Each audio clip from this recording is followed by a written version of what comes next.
Here's your report. Thanks, Jane. I wish I could hire a whole team of yous. Try posting a job on LinkedIn. It's the world's largest professional network. Unlike resumes, LinkedIn gives a real-time view into a candidate's skills, experiences, and more. Let's do it. You're irreplaceable, Jane, but another you would be great. Find your perfect match with LinkedIn. Post your free job at linkedin.com/achieve. That's linkedin.com/achieve. Terms and conditions apply. I can say to my new Samsung Galaxy S25 Ultra, hey, find a keto-friendly restaurant nearby and text it to Beth and Steve. And it does without me lifting a finger, so I can get in more squats anywhere I can. 1, 2, 3. Will that be cash or credit? Credit. 4. Galaxy S25 Ultra, the AI companion that does the heavy lifting so you can do you. Get yours at Samsung.com. Compatible with select apps. Requires Google Gemini account. Results may vary based on input. Check responses for accuracy. Hello, dear listener. This is your haunted host, Jennifer. I'm currently on a small hiatus as I take on some personal tasks. Mainly, I'm moving. And anyone who has moved before knows how difficult it is to juggle all those details. I'm managing to continue new episodes of The Spirit Parlor, so join me on Tuesdays on this channel for that. I'll be back with new ghost stories and spirit readings soon, and I really appreciate all your spooky support. Enjoy the episode.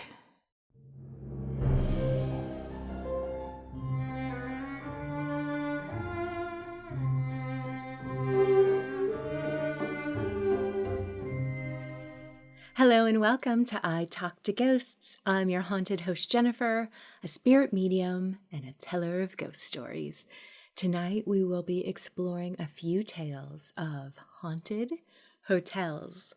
From mysterious voices to moving objects, these rooms in this episode have it all. But don't check out after the stories. Stick around for a new in-studio spirit reading. And you're also welcome to join me at my seance table for a message from the spirits. What will be shared tonight? Join me in the candlelight to find out. But first, the spooky, the hotel ghosts are checking in right now.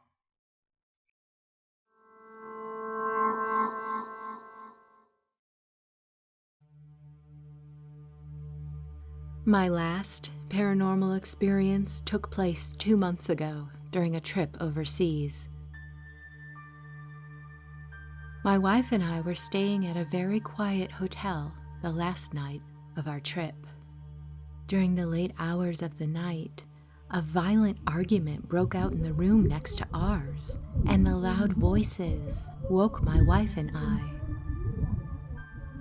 We distinctly heard a man's voice and that of a woman fighting with each other, but we couldn't quite make out what they were saying, even when they raised their voices louder.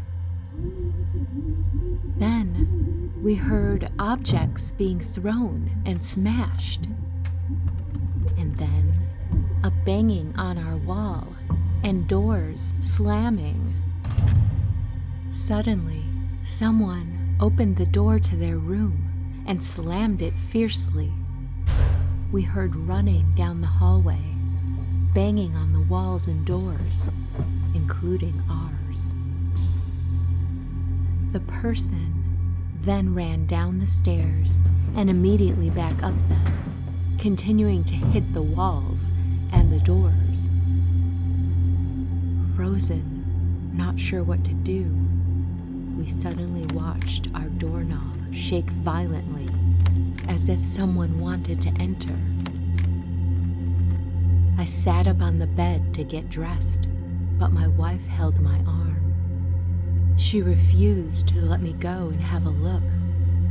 As we whispered to each other, suddenly I heard liquid spilling outside our door, as if a bucket of water was being dumped out. I got out of bed. My wife told me not to go, but I told her that I had to in case some crazy guy was pouring gasoline on our door before setting it on fire.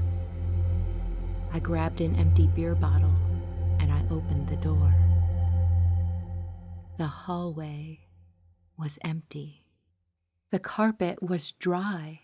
So was the outside of our door. I could hear only the quiet sounds of nature at night. The whole floor was quiet. I closed the door and I told my wife that there was nobody there. She asked me to call the front desk, but what would I say? I suggested we talk to them in the morning and, for now, try to get back to sleep as best we could. In the morning, we went straight to reception to describe to the desk clerk what had happened during the night. The clerk told us he had been behind the counter all evening and he had not seen or heard anything. Moreover, he assured me that that room had been unoccupied all weekend. We said that was impossible. We knew what we heard, and we couldn't have possibly imagined it.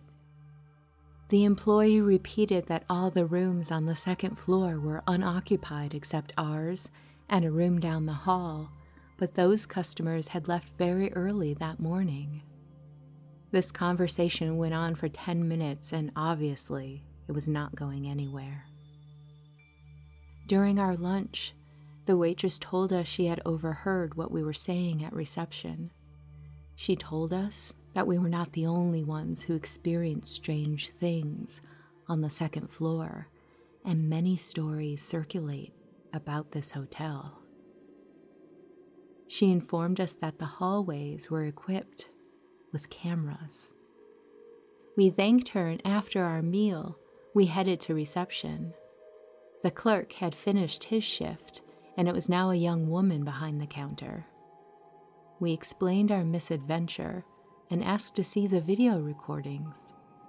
To our surprise, she agreed without argument. She accessed the video from the night before and invited us to go behind the counter to look at her screen. At 2:30 that night, nothing happens for 5 minutes. Then, we could see me open the door to our room and look into the hallway. After my inspection of the floor and the door, we could see me go back into the room and close the door. That's it. In the end, I was glad my wife heard the same things I did that night. Otherwise, I could have dismissed all of it as a dream or hallucination. And in a strange way, it was comforting to have seen the video recording that shows that I indeed opened the door and had looked into the hall. There may not have been other activity captured on video, but both my wife and I know what we heard that night.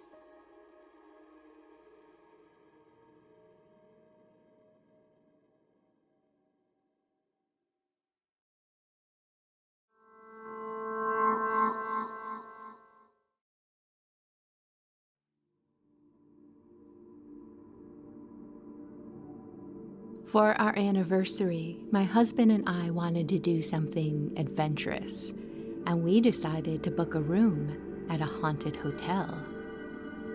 The Copper Queen Hotel looked more attractive to us than any of the other hotels in the supposedly haunted town of Bisbee, Arizona. We made the reservation, and we were given room 217 on the second floor. We left the room a couple of times that night to get dinner and then to enjoy a drink at the bar near the hotel. I had brought with us a digital camera to record any odd activity during our stay in the hotel. So every time we left the room, I turned on the video camera in the suite's living room in the hopes of catching anything unusual. Each time I played back what was recorded, there was nothing to note, just us talking while leaving and then coming back into the room. Around 1 a.m., we were ready to call it a night and go to sleep. I made sure the camera was on in the living room, and I got into bed. I couldn't sleep. I was restless, and my husband noticed that I was uneasy. He started joking about all the ghosts and spirits we heard about that night from other guests at the hotel. Stories about Billy, a little boy roaming the hotel, and also an old-timey man who could be seen smoking a cigar. One guest had told me that the night before, her family heard screams and scratching noises on the walls. I couldn't fall asleep, and I was not letting my husband fall asleep before me. After a while, I did manage to fall asleep. I don't know what time it was, but I awoke to something grabbing me by the foot. It yanked me off the bed so hard, I had to grab the bed to keep me from falling off. I was confused and terrified. I wrapped myself in the blankets and covered my face. I couldn't sleep again after that until almost morning. The next day, I got up and played the recording from the night before. At first, there was only us talking in the other room. But as soon as my husband mentioned some of the ghosts haunting the hotel, the recording picked up noise and static. The static and interference lasted nearly 2 hours. I listened to what was recorded in its entirety, and I swear I hear what sounded like soft voices talking, but it was too difficult to make out what they were saying in the static, white noise of it all. With all that audio interference, I did want to debunk that my camera hadn't just broken. So, once we returned home, I recorded more random footage. The camera worked just fine. No static, no interference at all. I am convinced that whatever grabbed me by the foot had enough energy to make the recording have so much static.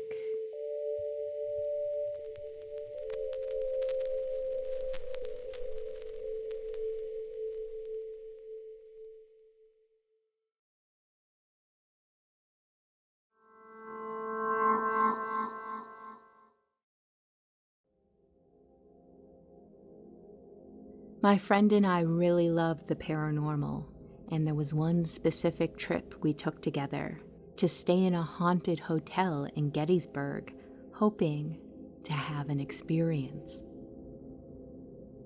Our hotel room was decorated in ornate 19th century decor. The whole suite was very pink and overwhelming. The bathroom was modernized, but still had a few of the same decorative touches. The most unique item in the bathroom, right inside the door, was a baby cradle, complete with a pale pink ruffled blanket and a creepy porcelain doll. After exploring our room, we read the entries in the guest book on the table in our suite. I know we were risking the power of suggestion, but we were super curious about what other guests had to say. These previous guests noted their paranormal experiences and impressions, and we quickly debunked a few of the spooky encounters. One of the experiences listed was the smell of cigarettes in the room. We found that our room was just above the service entrance to the hotel. It was too easy to assume the workers may step out to smoke and hang out near the door, and the cigarette odor could travel into the hotel suite. All logic aside, when it came time to go to bed that night, my friend refused to turn out the lights. We've been through this before. I had brought a sleep mask with me. As I slept that night, I could hear a constant thumping, similar to a water pipe trying to heat up. This noise would stop and then start again. It wasn't enough to keep me awake. However, my friend, judging by his tossing and turning, was restless most of the night. The next morning, I woke up to find my friend watching TV. I greeted him with a "good morning, that wasn't so scary." He replied that I had slept through most of it. Turns out that thumping was the baby cradle in the bathroom. It would start rocking and it would bump into the wall. And my friend kept having to get up and make it stop moving. He finally gave up and let it go. The noises finally stopped on their own at dawn. Needless to say, my shower that morning was a quick one, with the door open.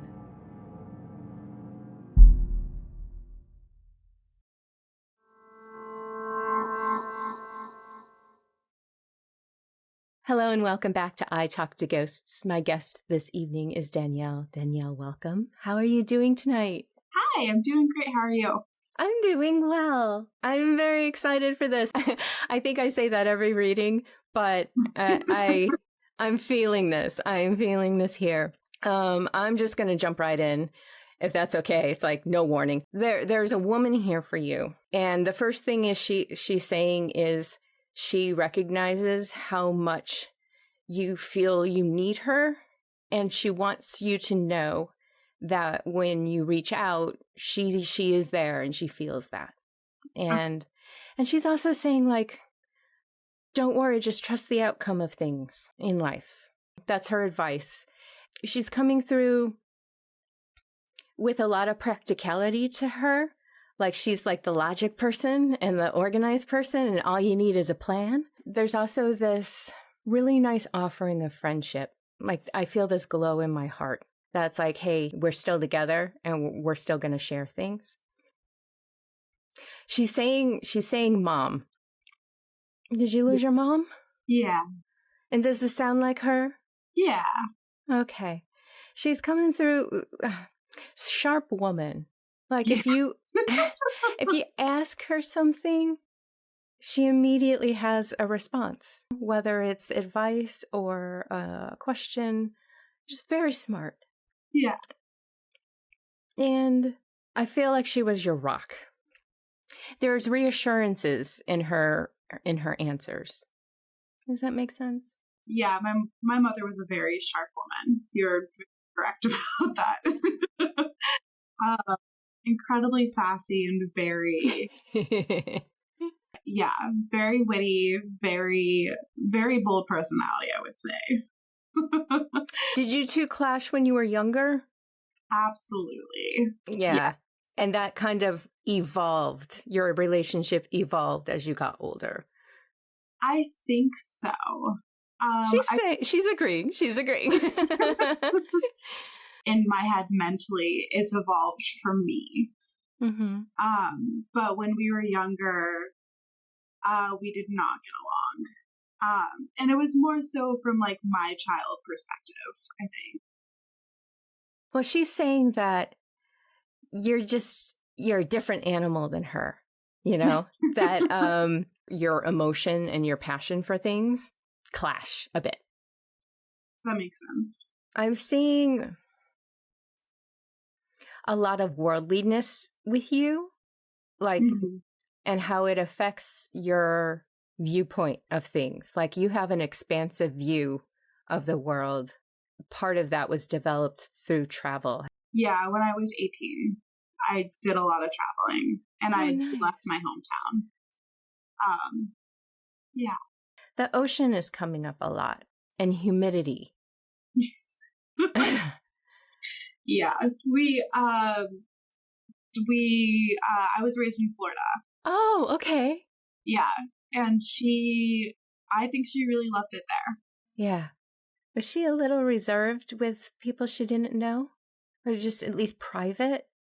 I think she was very private. Yeah. Yeah, because I feel like that's coming through a little bit with her.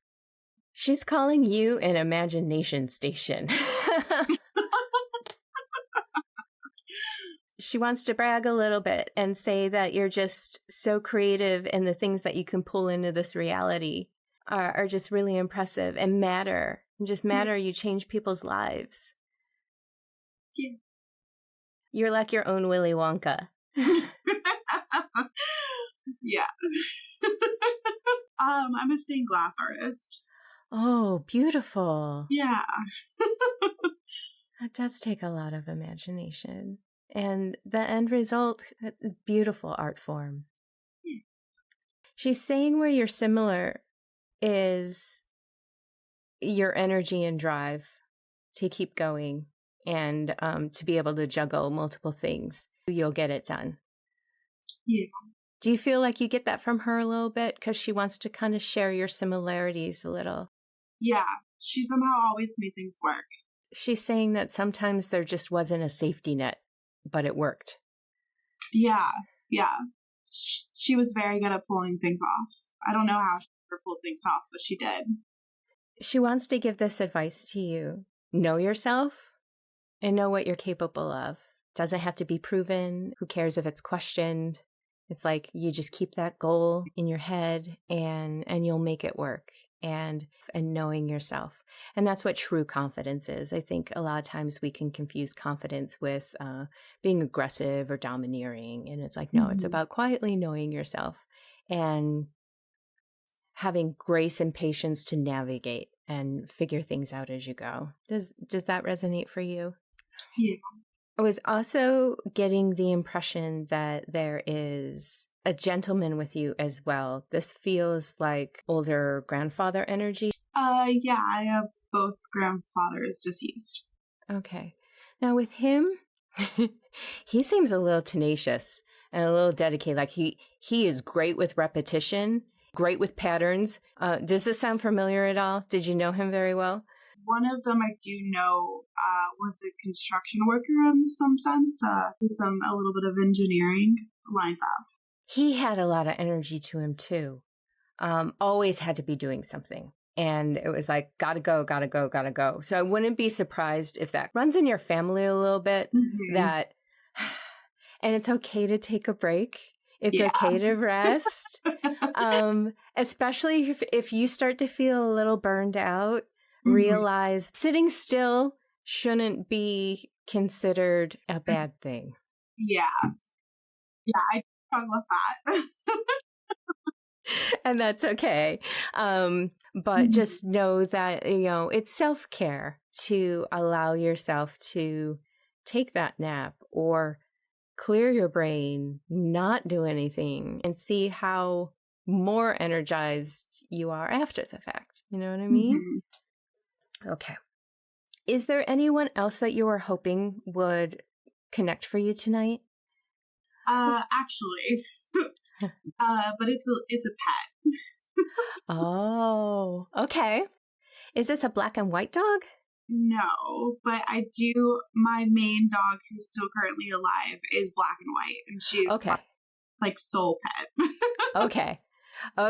That's probably why I'm picking up on there. Okay, let's see if doggo is close. Well, right away they're expressing that they're passing. There was no avoiding it, and they want to give you comfort in that way of there's nothing you could have done. Does that make sense? Yeah. Yeah. I'm sorry. We had to put him down. We chose to put him down. They're confessing to like mood swings. Oh my God. That's the Yeah, he had moods. His name was Toad. The reason he's probably showing you a black and white dog is because that's my other dog that he was raised with, and they were best friends.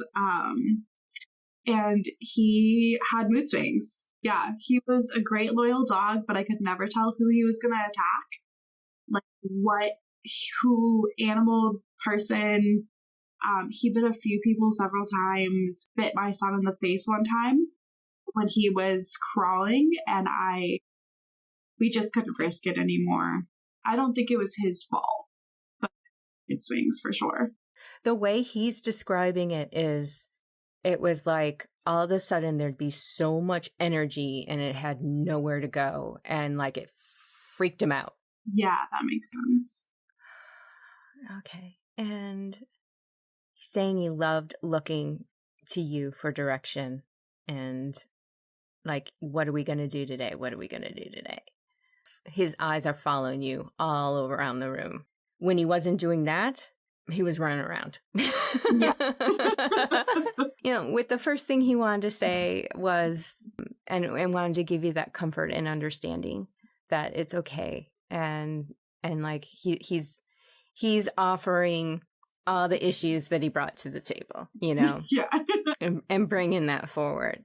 Your black and white dog, does he have something that he chews on? Like he's like saying, make sure that the other dog has their toy. Does that make sense? She chews on a lot of things. She's a chewer. Okay. Yeah. It's like advice. Like, make sure she has something designated that she can love and chew on, because it'll help. There'll be a comfort in that. Because she's like, make sure she has some, the chew thing. Okay. And get that for her. Huh. Okay. Looking out for his buddy is what he's doing there. That's so. We have another dog now. Kind of fills his shoes a little bit. But they're very similar. I feel like I just ended up getting the same dog. Interesting. Yeah. Interesting. Yeah. They're basically identical behaviors, aside from maybe all the biting. That's good.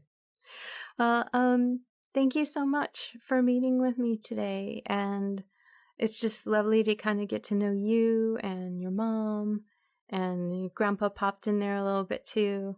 And your dog as well. Your dog certainly, I'm always surprised when it's like, okay, well, let's open this up and see what happens. And there they are. And there they are. And it's just so sweet, because of all the things that could be said, and then they come right through. It's just really endearing. And thank you for sharing that with me. Of course. Thank you. Appreciate it. Yeah. Before we go, do you have a personal ghost story that you'd like to share? I do not personally, but I do have a friend who might be willing to share her story. And she's there? Yeah. You want to drag her? Drag her in. Yeah, I'll go grab her really quick. Listener ghost story. My name is Victoria, and I am a small business owner in Portland. So, do you know the Stranger Things house, the newest season? Yes. So yes. I used to work there. Oh. So it used to be a bed and breakfast. Okay. In Georgia, obviously. And I worked there, but in college. So there was one weekend when I was in keeping. I was just by myself. It's probably a bad idea to begin with. And it was me and my younger sister. She was maybe in middle school at the time, but we were upstairs in one of the rooms, and I had everything laid out to have new guests in. So I had like sheets, towels, little shampoo, soaps, all that stuff.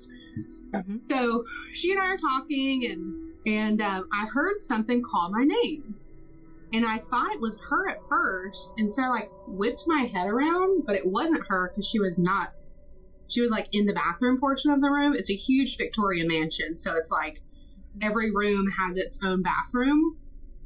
And I was like, what? And so I turned back around, and all of the stuff I had laid out was gone. It was all gone. Oh my gosh. And where did it? I don't know. We never found it. You never found any of it? Never found it. I asked my sister, and I was kind of thinking that like she was playing a prank on me, because that's just what we do. And she had no idea what I was talking about. I talked to the innkeepers when they got home, or the people that owned it, and they had no idea where it went. They never found it. And it was all pretty easy to spot, because it's all like very ornate and like Victorian, and everything's so different. So yeah, it was great. It was very strange. That is crazy. Yeah. And I heard something call my name. That was the weird part. And so I like whipped around. I don't know if it was trying to distract me or get my attention or what, but it was very eerie. Wow. Okay. So this is the house from the last season, from the flashbacks, that has the rose on the door. Yes. And the beautiful woodwork and everything, and the creepy attic. But does this house have a history of weird activity and hauntings that you're aware of or not? So I feel like everybody always thinks every Victorian house is haunted just because that's the connotation. But so this was one of the first houses in Rome, Georgia. It's the Claremont House. It was built by, I think his name is Tom Yancey, but they were incredibly wealthy. It was one of the first houses in Rome to have electricity. So they were like rolling in the dough. And allegedly, people have actually seen, the stereotypical women in white, the, stereotypical ghost. I never saw anything, but I definitely always felt I was not ever by myself, if that makes sense. Like a corner of the house would feel full, like there was something there, or something just felt like really like heavy. And sometimes it felt okay, and then sometimes it felt not so great, if that makes sense. But I never saw anything. People have said before that it's haunted, but that is my personal experience with that house. It's very creepy. And then my other ghost story with that same house, that there's another bedroom.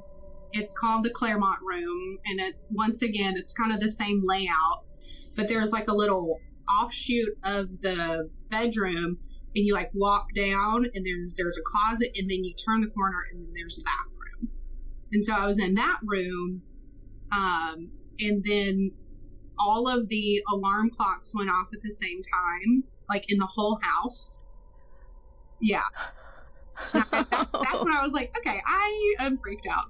I'm just a young girl, just in college. Like, I was so scared, and it happened again when I was always by myself. So those are the only two times where I'm like, okay, that was not a coincidence. Something weird is going on here. But yeah.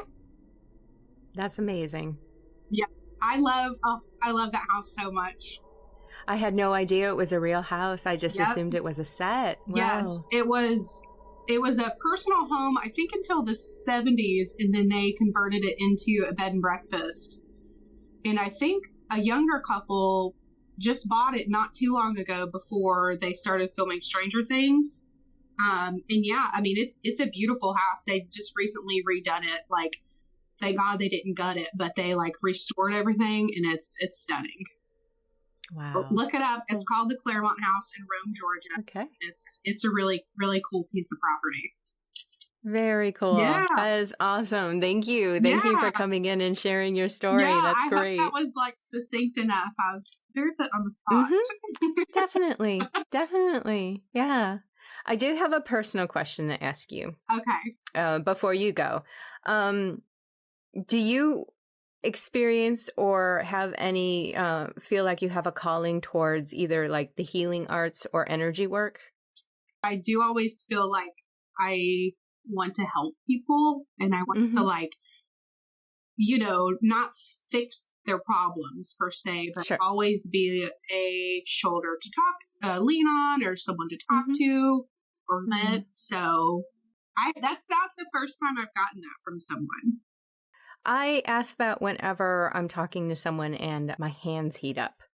It's almost like recognizing healing energy. If you ever feel inclined to explore that avenue of things, I would just encourage you to do so, because I think you could have some natural talents there. And that could take on many forms. It could be Reiki, using empathetic energy. It could be, moving energy. Anything like in a healing, compassionate modality, I think would go really well for you. And and you would find it really fulfilling. So I just want to put that in your ear for you. Yeah, thank you. I appreciate that. I've gotten that before, but I wasn't really sure like what exactly that meant. But I would be interested in that. So thank you. You're welcome. Awesome. Yeah. Nice to meet you. Do you want Danielle back? I do. Okay. I do. It's nice to meet you. I can see why you wanted to pull your friend in. Yeah, it's a wild story. She tells stories very well. Well, I just want to thank you again and leave you with your mom's love, because she's certainly there for you and wanting to offer supportive energy, especially in like any time of just worry or fret, that she's like, just have a plan. And she just believes in you so much that if there's something you want to do, you're going to be able to accomplish it. Before we go, I have a couple messages for you. Okay. I wrote down that your worldview is so expansive, that you have that in you, and to encourage you to keep learning, exploring, and playing. Okay. And that you're just so creative and strong, and just know that through and through. And your heart is always in the right place. So just believe in that, because you deserve no less than that, okay? Thank you. And your mom just wants to say how proud she is of you in so many different ways, and just wants to encourage you to celebrate your life and learn and explore and just embrace all of the adventure of it. Thank you. It was so great meeting with you and talking with you, and it's just such a treat to spend this time with you. Thank you. I really appreciate it. Would you like a free spirit reading with me and record your reading for the podcast? Sign up for your chance to be selected by visiting italktoghosts.com/guest. And as an added bonus, if you don't want to leave your reading up to chance, I'll let you in on a secret. There's a discount offer to book a private session with me, so you can book a date and time for certain.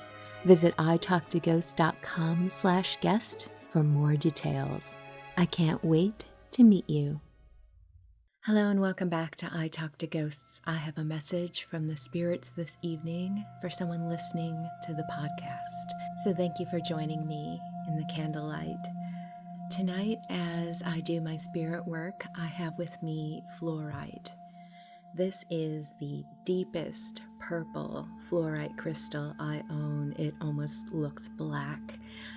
If you're not familiar with fluorite, this crystal is well known for its calming and soothing properties. It is also a great crystal to call upon as a psychic shield. It's also really nice to have around to clear your energy, move negative energy out of your system, as well as your space. Tonight I'm going to ground and center to set the intention for a spirit to come close, for someone listening to the podcast right now. I have with me tonight someone's friend. She's showing me that you met at work, and her energy is very calming, yet humorful at the same time. It's a lovely combination. She is showing me that your workplace was near some forest trails, and you would often just grab a lunch and sit in the car and look at the trees and talk. And it was a simple thing, but it really made your day. And it was just a nice reset in the middle of the workday as well. You would hang out after work as well. There were a couple of shows that you love to watch together. You were both very much into fantasy, sci-fi, and action films. But there was a variety of TV shows that you used to watch together. This friendship really felt like she was the sister you never had. It feels like she passed suddenly, perhaps from a car accident, and her loss was very hard for you. It's still very real and current. Her message for you tonight is she just wants to pour kindness at you. She realizes how hard this has been for you and the turmoil that it's causing in your heart and your mind. And her message is that you're still connected, and she wants you to be gentle with yourself in the grieving process, because she only wants the best for you in life, and she knows how smart and funny you are and the joy that you get from everything you can experience in life that you love. And she just wants to take this as an opportunity for you to hear her, that she understands your grief, but she is still connected, she is still with you, and she just wants to lighten your heart for you. I think I'm gonna leave it at that. If this message connects for you, please reach out and we will do a reading. I know my schedule gets kind of full, but we'll find the time so that we can talk. You can email me at speaknow@italktoghosts.com. Thank you.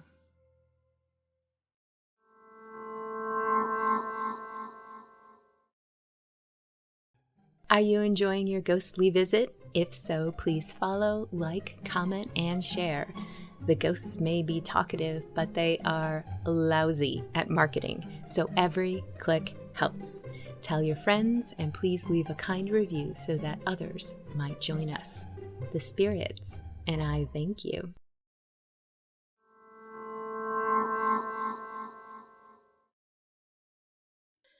And with that, dear listener, we've reached the end of this episode of I Talk to Ghosts. I hope you've enjoyed my spirit work that I shared with you this evening, as well as those tales of haunted hotels.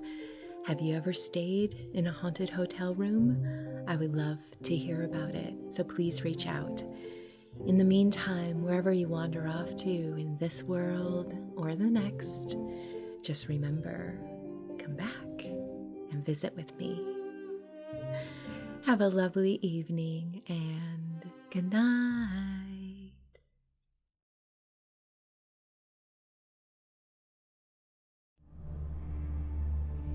If you enjoy stories of the paranormal and the unexplained, join me for They're Not Shadows. As I got out of the car, lightning lit up the sky. The trees making a jagged display through the rain.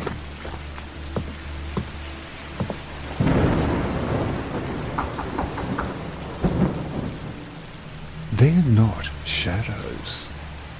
It's a spooky good time.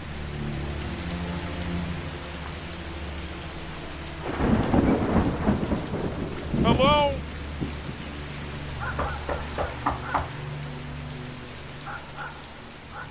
Are you okay?